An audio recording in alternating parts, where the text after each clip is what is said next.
What's up? Chester ARP Church Devotional Podcast. Thanks for joining us. I'm Clint Davis, your host. We are reading through the book of Nehemiah now as we read God's Word together. Nehemiah chapter 5, beginning in verse 14. Just by way of context, before we jump into verse 14 of Nehemiah chapter 5, the beginning part of chapter 5, Nehemiah addresses an issue that is taking place of injustice and the oppression of the poor. The nobles, the rich folks, are taking from the poor and keeping the poor down by taking mortgages, making money off of them, exacting interest, and then also taking part of the supplies more than they perhaps need as rich folks. They're not sacrificing, they're just taking in abundance and keeping the poor from getting what they need. And Nehemiah says, you got to stop this mess. Right, we got enough issues on the outside. We don't need to be doing this on the inside. We need to be a society of justice and encouragement and building each other up in the ways of the Lord. And then they also, okay, we'll do that. But then beginning of verse 14, we find Nehemiah is willing to put his money where his mouth is, so to speak. Moreover, from the time I was appointed to be the governor in the land of Judah, from the 20th year of the 32nd year of Artaxerxes, the king, 12 years, neither I nor my brothers ate the food allowance of the governor. The former governors who were before me laid heavy burdens on the people and took from them their daily ration, 40 shekels of silver. Even the servants lorded it over the people, but I did not do so because of the fear of God. I also persevered in the work on this wall, and we acquired no land, and all my servants were gathered there for the work. Moreover, there were at my table 150 men, Jews and officials, besides those who came to us from the nations that were around us.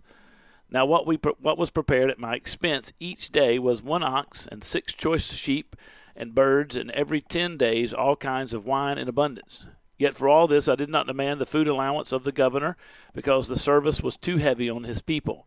Remember for my God, oh my God, all that I have done for this people. Now we see Nehemiah's heart, right? First of all, Nehemiah's heart's broken over the condition of his homeland. He wants to return home. He returns home with the purpose of building the wall. As he returns home with the purpose of building the wall, he receives what he needs from the king.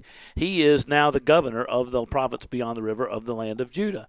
As a result of that, he is entitled to a certain stipend from the people as well as from the king's court. And he does not take advantage of the stipend in the tax that he's entitled to receive from the people of Jerusalem. And what he does receive from the king, he turns around and uses to feed people and engages in the work and meets the needs. 150 men sat at his table each day, and those who came from the nations around them, and he took responsibility for preparing all the meal and feeding them from his treasury, from what he received from the king in Persia, and so the king of Persia. And so as a result of that, he is not taking anything that he was entitled to take from the land. And so he is, in a sense, trying to ease the burden on the people and give them the opportunity to grow and advance and to get ahead in life by not having to pay him for his service as their governor, which was forced upon them by the king in Susa. And so as a result of that, Nehemiah is actually looking out for the people of God. And he says at the conclusion, remember my God, for my good, oh my God, all that I have done for this people. Remember for my good, all that I've done. I've done all this stuff. I didn't demand the food allowance from the governor. The service was too heavy on the people. I didn't say, give me all this stuff, right? I used the treasury, and I paid them for it. I said, I need an ox, I need this, that, and the other, birds, etc., and I paid them for it, and they received a fair wage for the goods that they provide for the table of the governor. That's a remarkable story. This is one of those things where we see that Nehemiah is a tremendous model for leadership.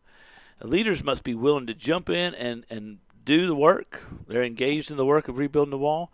Leaders also must be serving their people to the best of their ability to enable those who follow them to thrive. And that's exactly what Nehemiah is doing. He is incredibly generous. He's called on the lords. He's called on the nobles. He's called on the leaders of the Jewish community of Jerusalem to say, hey, stop taking advantage of these people. Stop trying to exact from them tax, interest, etc. And now he's saying, and I'm going to show you how I've been doing it. So stop harming them and start helping them. And now he's showing, I'm already helping them. I'm going to continue helping them. We're committed to it. So follow my example. That's what Nehemiah is doing here. It's a wonderful statement. We want a just society. We want to live in a society with opportunities. We ought to fight to give other people opportunities, to make sure everybody has equal opportunities, and fight to make sure people get the opportunity to advance and to make themselves better and to grow, etc. We must be sure we take the steps to promote that, not just call on others to do it, but we take the steps to promote it. And if we're taking the steps to promote it, our efforts will be seen and people will recognize our efforts and maybe follow us in the same way. You guys take care. God bless you. I'll catch you next time. May we be blessed in the Lord as we serve him together.